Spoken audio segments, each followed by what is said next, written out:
कि इस वीडियो में हम जानेंगे ऊट का घोषणा पत्र क्या था, उसकी प्रमुख सिफारिशें क्या थी और उसमें क्या-क्या कमियां रह गई, उसी को जानने का प्रयास करेंगे।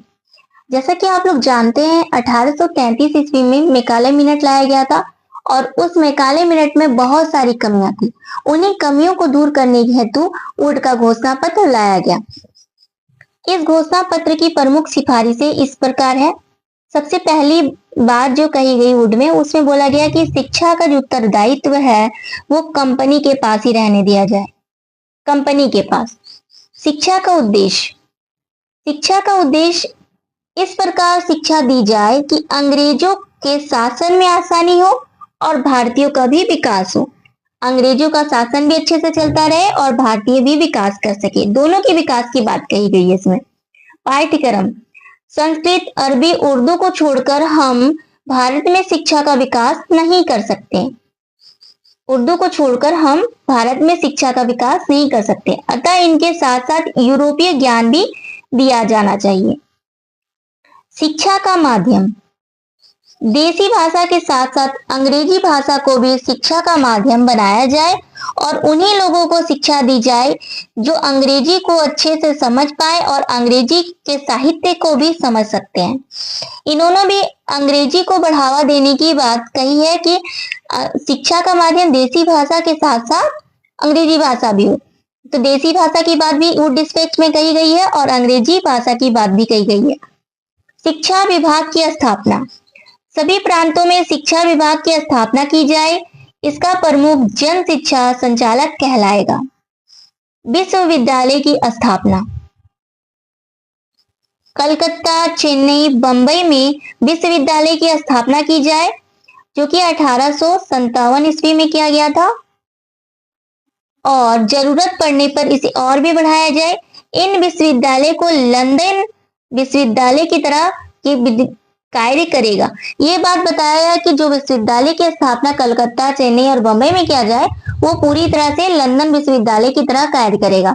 कुलपति, उपकुलपति, मनोनीत सदस्य मिलकर इसे चलाएंगे। उसके बाद जो दूसरा पॉइंट है, प्रशिक्षण विद्यालयों की स्थापना। टीचर्स को ट्रेनिंग देने की भी बात कही गई है इसमें। साथ ही साथ स्त्री शिक्षा की भी बात कही गई। उस डिस्पेच में पहली बार बताया गया था कि स्त्रियों के लिए भी शिक्षा की विशेष व्यवस्था की जाए। स्त्री शिक्षा के लिए खुले संस्थानों को विशेष अनुदान दिया जाए। ऐसे संस्थान खोले जाए जहां पे स्त्रियों को शिक्षा दी जाए और उन्हें अनुदान भी प्रदान किया जाए। ये बात भी कहा गया है उस डिस्पेच में। व्यवसायिक शिक्षा पर बल उस डिस्पेच में व्यवसायिक शिक्षा देने की बात कही गई है। जितने भी प्रांत हैं वहां पर व्यवसायिक कॉलेज खोले जाए जहां भारतीयों को व्यवसायिक शिक्षा दी जाएगी। वह अपने काम में लीन हो जाएंगे, काम करते रहेंगे, तो आंदोलन नहीं करेंगे, किसी भी आंदोलन में भाग नहीं लेंगे। व्यवसायिक शिक्षा क्यों देने की बात कही गई? क्योंकि जगह जगह पे आंदोलन हो रहे थे और अंग्रेजों को डर था कि कहीं आंदोलन ज्यादा ना बढ़ जाए, इसलिए भारतीयों को व्यवसायिक शिक्षा दे दी जाए। अगर उन्हें व्यवसायिक शिक्षा मिल जाएगी तो वह ईस्ट इंडिया कंपनी का एहसान भी मानेंगे। ये बात भी वो लोग मानते थे।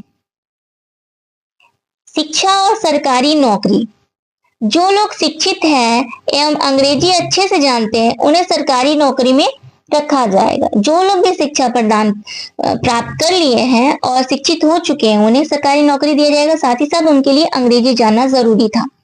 मुसलमानों की शिक्षा, इनके विकास की भी बात कही गई है। जैसा कि आप लोग देख रहे हैं मैकाले मिनट में तो बहुत सारी कमियां थी, वुड डिस्पैच में भी बहुत सारी कमियां रह गई। अंग्रेजी को बहुत ही ज्यादा प्रमुख बताया गया, लेकिन कुछ कुछ अच्छा भी काम किया गया, जैसे कि देसी भाषाओं को शामिल करने की बात, पाठ्यक्रम में उर्दू, अरबी और संस्कृत को शामिल करने की बात हो गई, फिर विश्वविद्यालय की स्थापना की बात। इसीलिए इसे भारतीय शिक्षा का मेघना काटा के नाम से जाना जाता है। वुड डिस्पैच को भारतीय शिक्षा का मेघना काटा कहते हैं। अंग्रेजों के द्वारा पहली बार भारतीयों को साथ लेकर चलने की बात भी कही गई। व्यवसायिक शिक्षा, स्त्री शिक्षा की बात कही गई, फिर नौकरी में भी रखने की बात कही गई, लेकिन अंग्रेजी को अनिवार्य भी बनाया गया। तो चलिए जानते हैं वुड डिस्पैच में क्या क्या कमियां रह गई थी।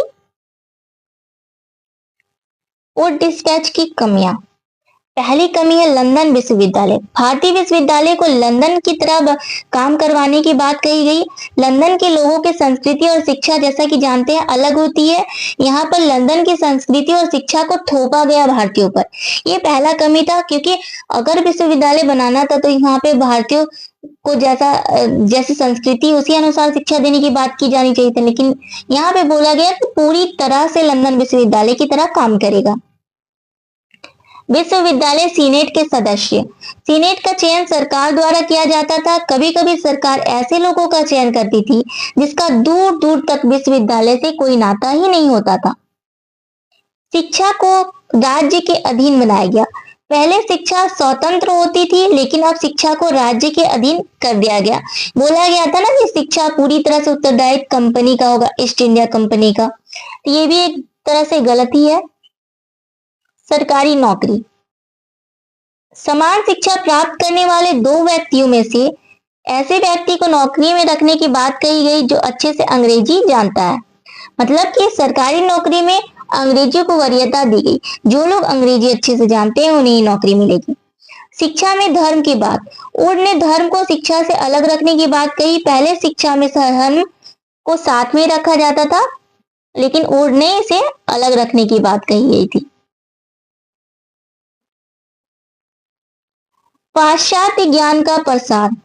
संस्कृत, अरबी, उर्दू की बात तो कही ही कही, परंतु अंग्रेजी को विशेष महत्व दिया गया। ये बात तो बोला ही गया कि अंग्रेजी को भी शिक्षा का माध्यम बनाया जाना चाहिए। शिक्षा का ढांचा। शिक्षा को पूरी तरह से विदेशी ढंग से दिया जा रहा था। व्यवसायिक शिक्षा भारतीयों को ध्यान में रखकर नहीं बल्कि अपने लाभ के लिए दिया जा रहा था। उनका लाभ भारतीयों को नहीं मिला। व्यवसायिक शिक्षा इसलिए देने की बात कही ताकि भारतीय लोग आंदोलन ना करें और एहसान माने। शिक्षा का माध्यम। शिक्षा का माध्यम अंग्रेजी होने के कारण भूगोल और विज्ञान की शिक्षा को समझ पाना बहुत ही ज्यादा मुश्किल था। रटने की प्रवृत्ति का विकास। बिना समझे इंसान क्या करेगा, रट ही जाएगा। वही हो रहा था वहां पे, बिना समझे लोग रट रहे थे। परीक्षा का स्थान। सिर्फ रट के पास करने तक ही परीक्षा सीमित रह गई थी। पुस्तकालय। बाइबल को फ्री में पढ़ सकते थे, इस तरह की व्यवस्था की गई थी। निष्कर्ष। मैकाले की कमियों को दूर करने आया था, लेकिन दूर नहीं कर पाया क्योंकि इसमें भी बहुत सारी कमियां थी। जैसा कि आप लोगों ने देखा, वुड डिस्पैच जो लाया गया था, वुड का घोषणा पत्र जिसे वुड डिस्पैच के नाम से जाना जाता है, 1854 में लाया गया था मैकाले मिनट की कमियों को दूर करने के लिए।